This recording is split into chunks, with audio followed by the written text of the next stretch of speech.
Muy buenos días, muy buenas noches en este caso. Bienvenidos a esta edición especial de La Mala Educación que transmitimos desde acá, desde los cuarteles centrales de Correo del Sur Radio y Correo del Sur Diario, frente al hermoso Parque Bolívar en esta anochecida noche de jueves. Estamos jueves y transmitiendo acá y dando la bienvenida. Es una ocasión especial y por eso la estamos grabando y lanzándola hoy, porque hemos querido aprovechar la presencia de dos figuras del campo literario boliviano, dos figuras importantes del campo de la literatura en Bolivia. Quiero dar la bienvenida primero al escritor, narrador cochabambino Eduardo Escodo Moreno. Bienvenido, Eduardo, y gracias por aceptar la invitación a esta hora, Gracias, buenas noches a todos. Y a ti, queridísimo Marcelo Paz Soldán, que es editor, es director de la editorial, una de las editoriales más importantes de Bolivia, Nuevo Milenio. Gracias, hermano, por estar acá, asistir y esforzarte por estar charlando con nosotros. No, gracias a ti, Alex, nosotros somos los agradecidos, un placer estar aquí. Bueno, ha sido una mini maratón, Eduardo, están en una especie de mini maratón porque han llegado ayer, hemos tenido una conversación sobre uno de tus libros que no es en narrativa, sino es más un ensayo, creo, de largo aliento, que se llama Apuntes Agnósticos, Fe, Dogma y Razón. Fue una charla que estuvo llena en la librería, ese nuevo espacio que dirige nuestro amigo Isaac Cuco, y que al cual inclusive siendo el día que era, ¿no? Porque ayer teníamos un feriado, la gente se acercó y escuchó con mucho interés. ¿Cómo sentiste esta primera aproximación en este espacio, querido Eduardo? Me he sentido entusiasmado, ha habido una buena acogida, han habido preguntas del público muy interesantes, como hemos visto. Había un estudiante de teología, un sacerdote, entre ellos turistas de Portugal que pasaron casualmente, que se han interesado en el asunto. Como bien dices tú, el libro es un ensayo sobre historia y religión. Hay una historia de la formación del origen y el origen de los tres monoteísmos.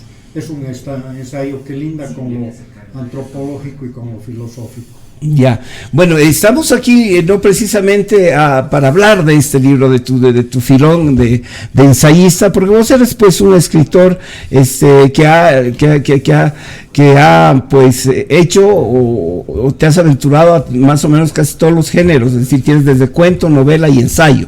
Esos son tus campos de preocupación. Y ahora queremos hablar justamente de tu narrativa, ¿no? De tu novelística, sobre todo. Tenemos aquí las 3 novelas de Eduardo Escodo Moreno, las 3 editadas por Nuevo Milenio. 2 de ellas ganaron el Premio Nacional de Literatura. Creo que eres el único narrador boliviano que ha ganado 2 premios nacionales de literatura. La primera, que fue La Doncella del Barón Cementerio, y la segunda, He de morir de cosas así. Estamos acá para presentar y hablar sobre la mujer en el sepulcro de cristal, pero no se puede hablar de esta novela sin hablar sin tampoco hablar del resto de tu narrativa, ¿no es así? Entonces, ¿cómo se emparenta La mujer en el sepulcro de cristal con tus otras 2 novelas, He de morir de cosas así y La doncella del Barón Cementerio?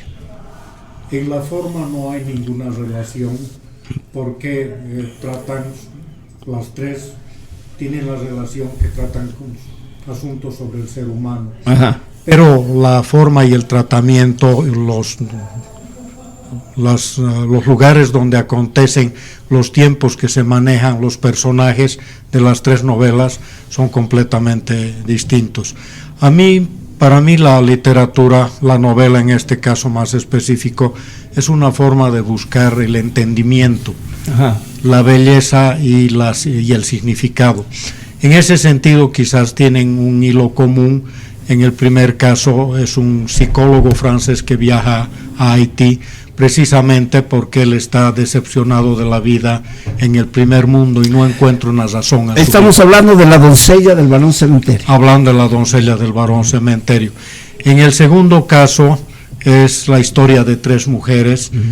Empieza la novela en Manhattan y luego van las 3 a Staten Island. Son mujeres diferentes, hay una editora, y dos de ellas son abogadas. Dos de ellas además tienen una relación de amor y conversan sobre las cuestiones de lo que es el amor, lo que es la vida.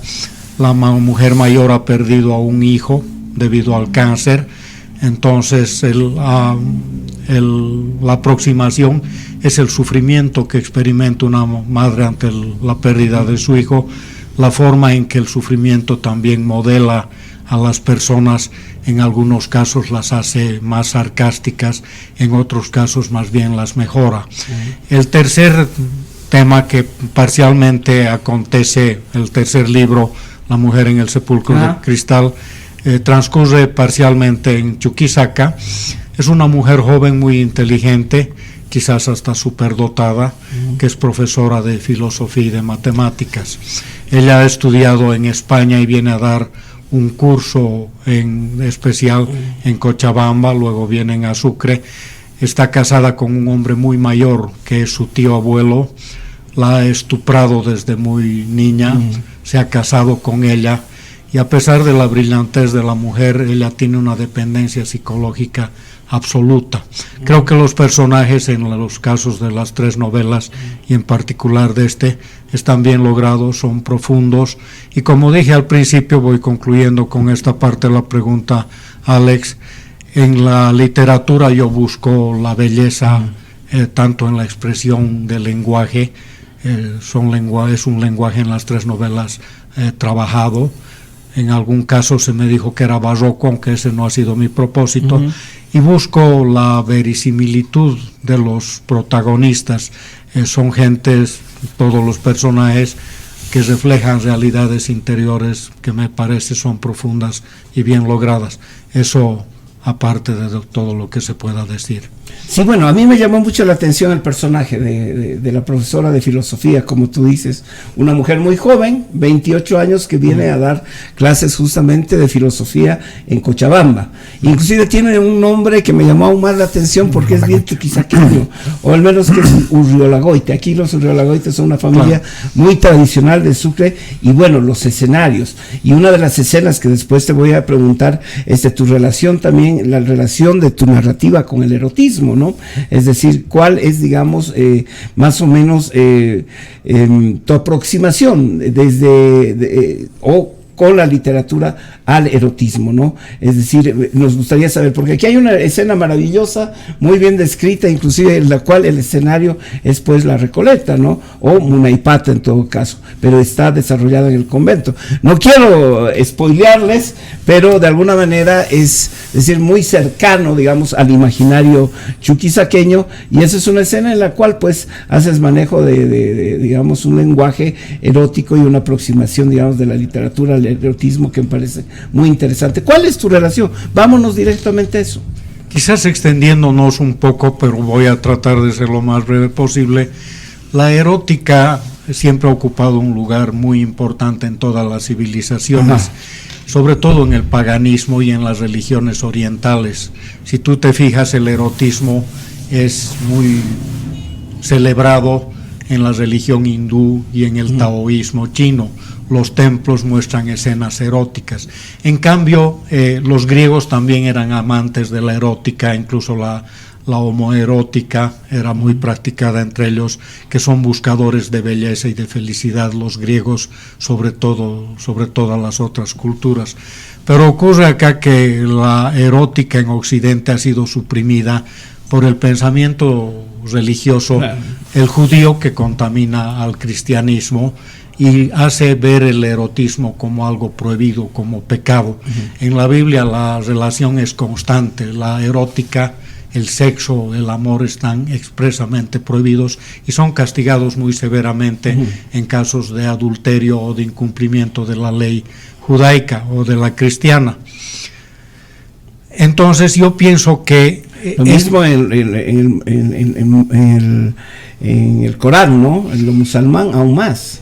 En el Corán no, más bien, fíjate, creo que hay una celebración El árabe todavía mantiene el erotismo muy, muy grande, aunque hay restricciones del fundamentalismo islámico, no del Corán, que es un libro más o menos liviano y es una especie de Biblia un poco chabacana, si se quisiera decir las así. suras, ¿no? Las surás está compuesto un capítulo, quiere decir surás.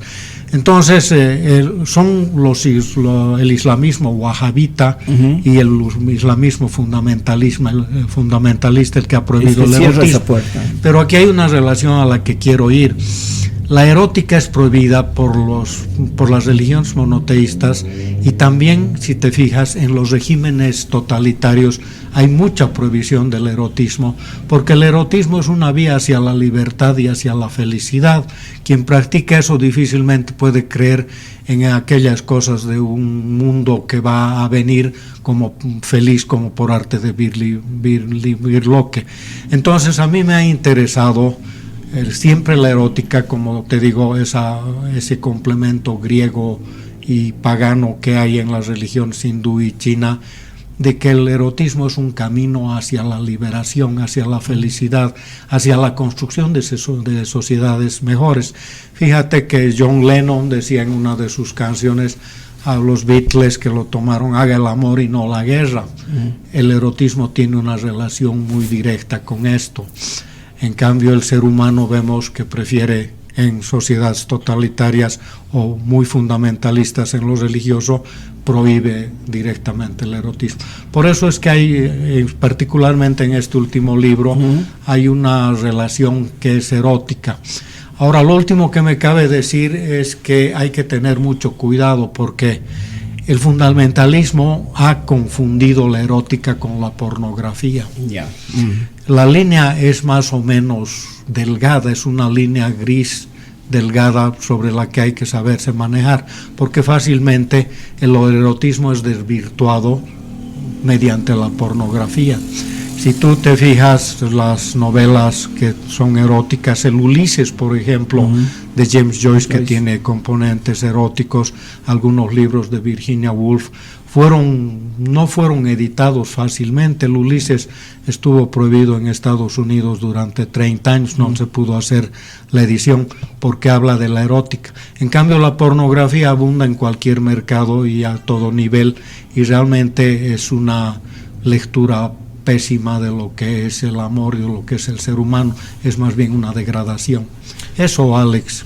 Muy bien, querido Marcelo, te invito pues a entrar a la charla. Sí, bueno, me parece interesante también, Eduardo, que puedas ahondar en la literatura cochabambina y muchos de nuestros referentes literarios, especialmente en Cochabamba. La ciudad es un personaje central, ¿no? Río Fugitivo, Ramón Rocha, Gonzalo, El Mundo. Pero en el caso de Eduardo, y especialmente en sus dos primeras novelas, el paisaje se traslada a Haití, en un primer caso en La Doncella, y en el otro a Nueva York y en la isla, ¿no? Y en el caso de La Mujer en el Sepulcro de Cristal, regresa a Cochabamba y también se mueve a Sucre. Y ahí creo que es una cosa muy interesante también de tener un escritor que, lo decía Silvio Mignano cuando fue jurado en ¿no? Él hacía esta referencia de la importancia de los autores locales que también escriben en un paisaje que no le es tan conocido. Pues Shakespeare, ni qué decir, ¿no? No creo que nunca ha escrito Romeo y Julieta y nunca ha estado en Italia, ni Hamlet en Dinamarca, o sea que definitivamente. No, o sea, creo que el espacio geográfico narrativamente es interesante en el caso de Eduardo, ¿no? ¿Y de qué manera lo determina tu literatura lo que está hablando? Antes doy un ejemplo, que es novela de aventuras del siglo XIX, Julio Verne o Emilio Salgari, dos novelistas que jamás dejan Italia ni Francia y sin embargo tienen una importancia internacional. La relación que tiene es que el ambiente me parece importante. Las dos primeras novelas transcurren, como dije, una en Haití básicamente, aunque con reminiscencias a París en Francia, y la otra en Manhattan y en Staten Island. Esto fue un poco como reacción porque yo leí mucha literatura de los años 60 boliviana, en que era una literatura muy indigenista, muy cerrada, muy circunscrita al ambiente. Eso creo que se mantiene hasta 1980, en que los escritores bolivianos empiezan a salir un poco. Quizás fue como parte parcial una reacción para salir de un ambiente y mostrar por qué hay una protagonista en el varón, en La doncella del varón cementerio, que tiene una visión de Bolivia, es Yanine precisamente. Ella cuenta al protagonista un viaje que hace por la calle Sagárnaga en La Paz, la calle de las brujas que conocemos, ve fotos de momias, momias de fetos de llama, y ella le cuenta esto al psicólogo francés, y el padre esto le parece una aberración, un diabolismo. Entonces hay una visión de Bolivia, pero vista por un extranjero. En el caso de las tres mujeres que estamos viendo, he de morir de cosas así, una de ellas es cubana y domina muy bien el español, y la pareja de la chica cubana, Adriana, es una editora, y ella le traduce un poema de Adela Zamudio, Ser hombre, en que es un poema muy potente, que lamentablemente en el exterior es casi completamente ignorado. Si te fijas, Adela Zamudio en 1916-1920 era una feminista de nivel internacional en una sociedad, en una ciudad absolutamente cerradas, machistas, totalmente patriarcalistas, y compone este poema. Entonces creo que uno de los méritos de este libro es que, con un amigo que tiene un buen conocimiento del inglés, lo hemos pasado el poema del español al inglés. Entonces este poema de Nacer hombre está puesto en inglés, y parte del diálogo entre las tres es que las tres participan en la composición del poema. La que domina el español les cuenta de qué trata el poema y lo van poniendo al inglés paulatinamente hasta que sale una forma final del poema, ¿no? Entonces hay una visión también de Bolivia desde el exterior. Y en el caso del último libro, definitivamente está ambientado en Cochabamba y en Sucre, aunque con reminiscencias a la caída del muro de Berlín en 1985, a vivencia, porque la niña, Carolina, nace en Holanda y es educada en España. Entonces hay reminiscencias del exterior al revés de la óptica de las anteriores dos novelas. Justamente, ¿no? Eso comentábamos con Marcelo antes de salir de la Casa del Cerro, la presentación de tu novela hoy en el Archivo y Biblioteca Nacionales, lo maravillosa que es esa parte, ¿no? De la traducción del poema de Adela Zamudio, ¿no? Que lo conversamos y decíamos, este es una maravilla, es uno de los puntos altos de la novela. Pero otra cosa que sí te quería preguntar, existe mucho desarrollo de caracteres femeninos, de lo femenino. ¿Cómo manejas? O sea, ¿te sientes cómodo, digamos, generando, digamos, personajes femeninos? ¿Qué es lo femenino? O sea, ¿qué involucra lo femenino en tu narrativa? Bueno, creo que la mujer tiene características que no las tiene el varón.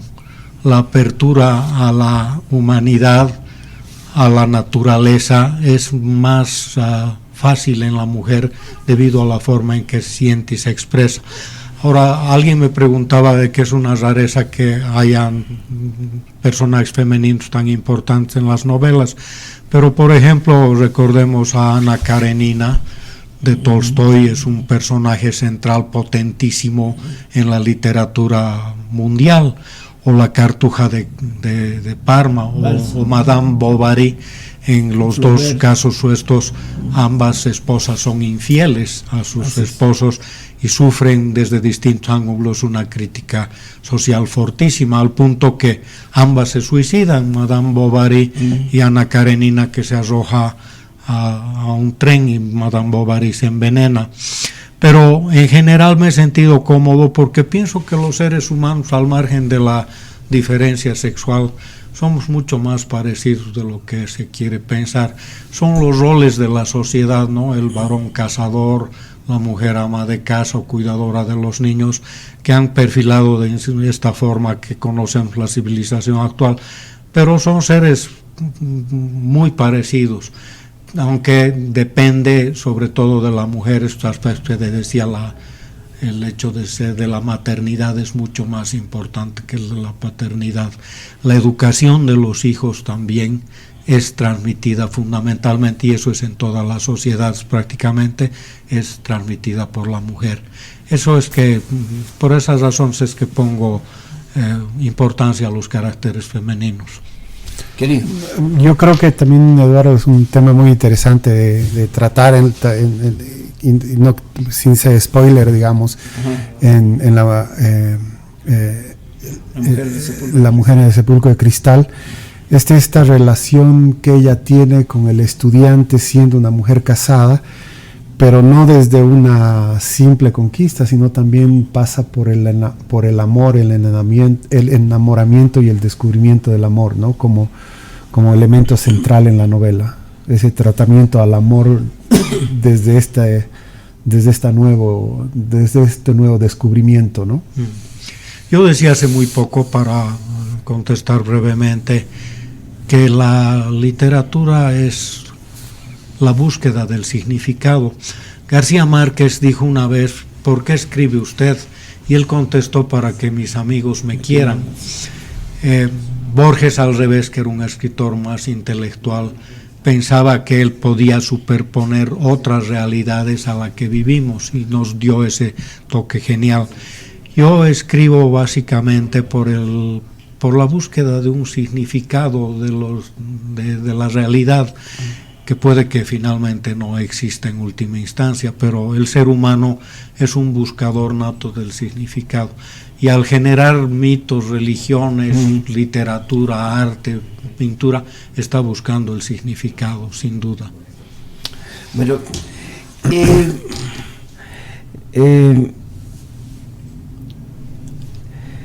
ya con una obra, ¿no? Una obra sólida dentro del campo literario boliviano, ¿dónde ubicas tú tu narrativa? ¿Dónde ubicarías tu narrativa dentro del canon boliviano literario?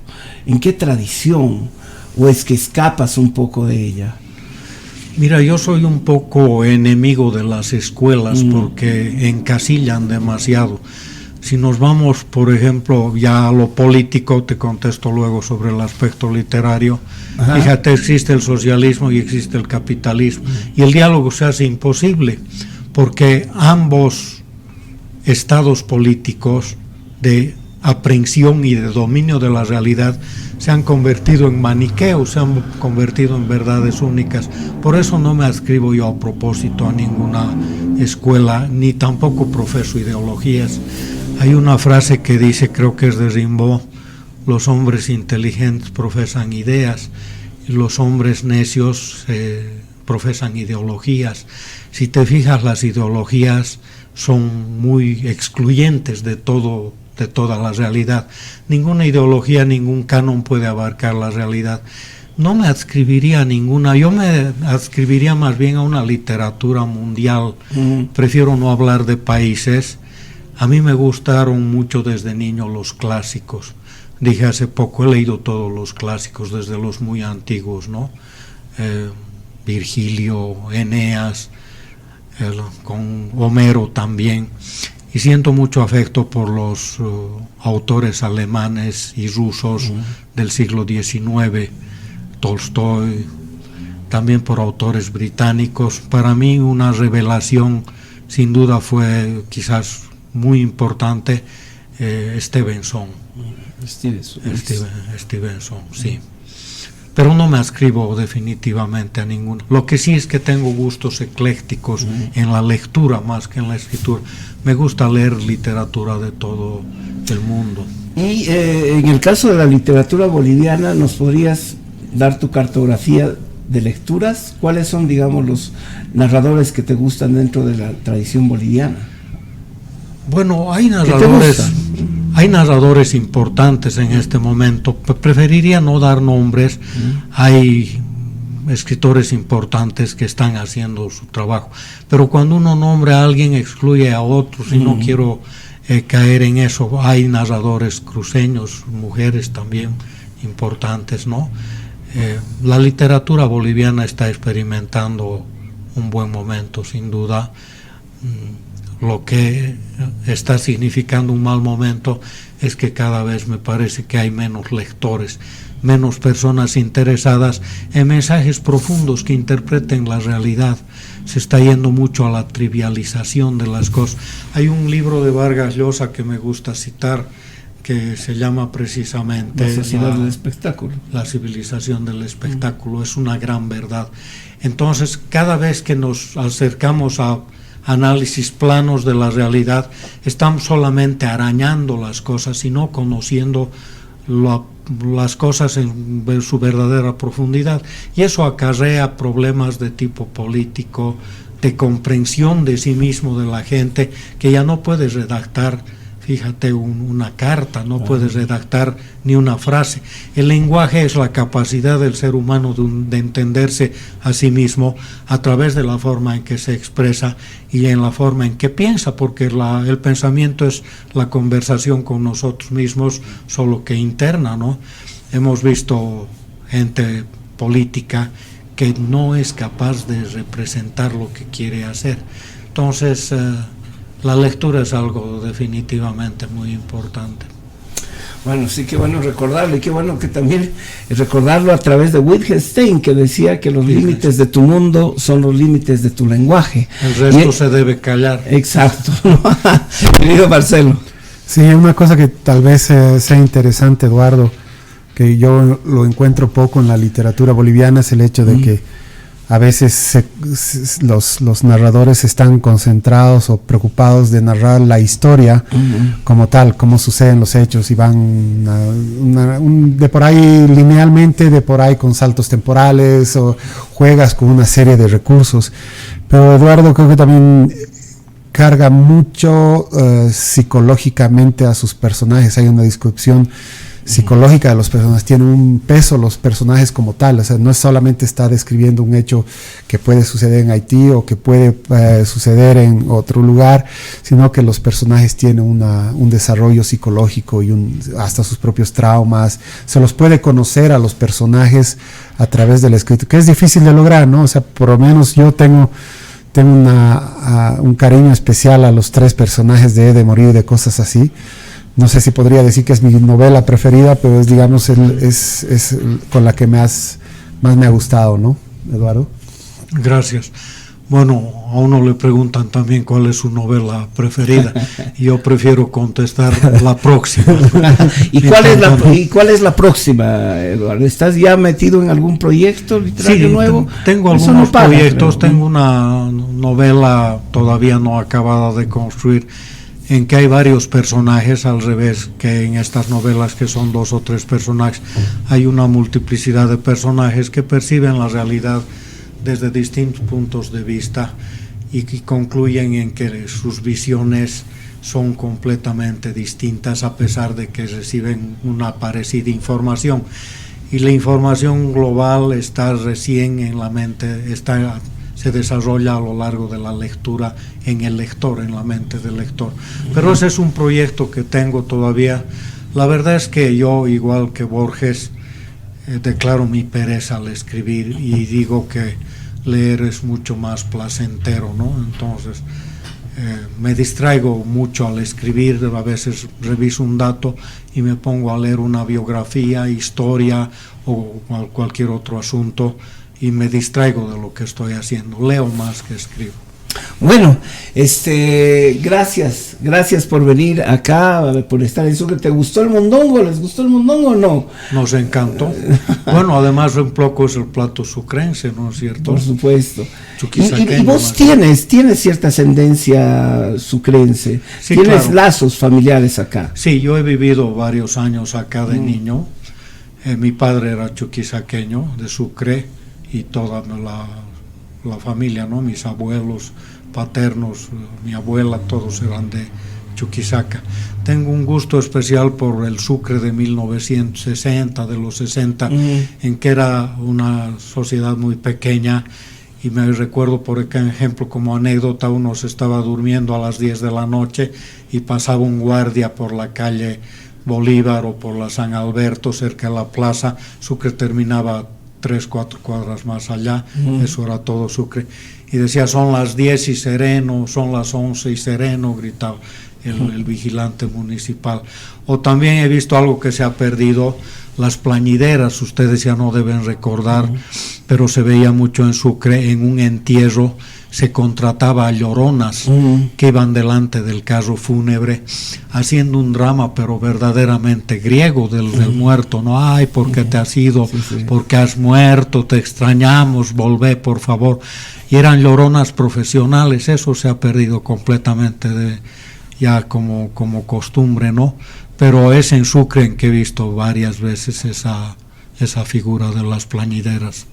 Bueno, muchas gracias nuevamente. Qué lindo haberlos tenido pues estos 2 días aquí en Sucre, caminando las calles, pero además también presentando pues tu nueva novela, querido Eduardo. Entonces, esperamos pues que puedan leerla, que la gente que nos escucha y que nos ve en La Mala Educación se puedan aproximar a esta obra, que es una obra esencial de la literatura contemporánea boliviana, la obra de Eduardo Escod Moreno, editada brillantemente, libros magníficos, pulcrísimos, por la editorial de mi querido amigo Marcelo Pazoldán. Muchas gracias, Eduardo, hasta el próximo abrazo pues. A ti, Alex, las gracias, y al equipo que nos ha colaborado. Gracias. Querido Marcelo, hermano, mañana viajan temprano, hay que ir a dormir temprano.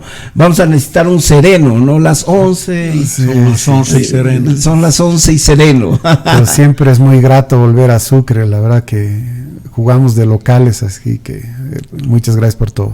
Pues bien, queremos agradecer, ya les he agradecido a nuestros invitados, y ahora me toca agradecerles a ustedes, todos los que nos ven, los que disfrutan de La Mala Educación, y pues nos vemos en una próxima edición. Y para los que se levantan temprano el domingo, pues a las 8 de la mañana este programa se reprisa.